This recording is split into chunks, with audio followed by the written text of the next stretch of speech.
How to fix fingerprint sensor is not working on your Android phone. Hello everyone, my name is Smile, and in this video I'm gonna show you how you can solve this problem of yours. So even if you are an Android user or iPhone user, if you got a problem on fingerprint, start by navigating your settings option, and now you will be tapping fingerprints right here.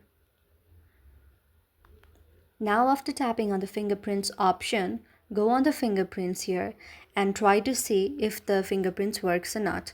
You should tap on the pin here, and now if you want to change the fingerprint, if your fingerprint is not working, then tap on add fingerprint option, and then you can change the fingerprint like that. But if this option does not work, or you can check the added fingerprints as well. So let's check it.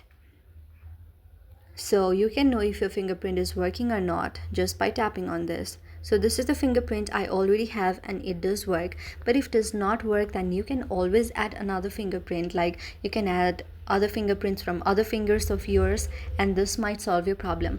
But if it does not, then what you can simply do is go on the fingerprint always on option.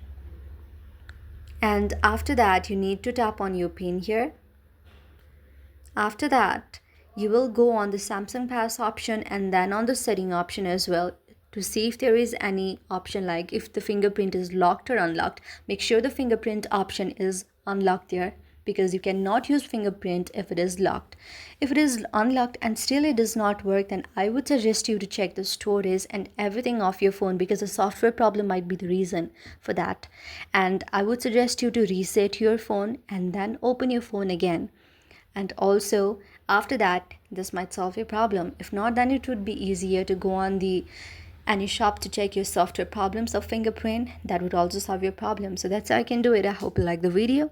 If you like the video, then please do hit thumbs up and subscribe button, and also comment in the comment section below.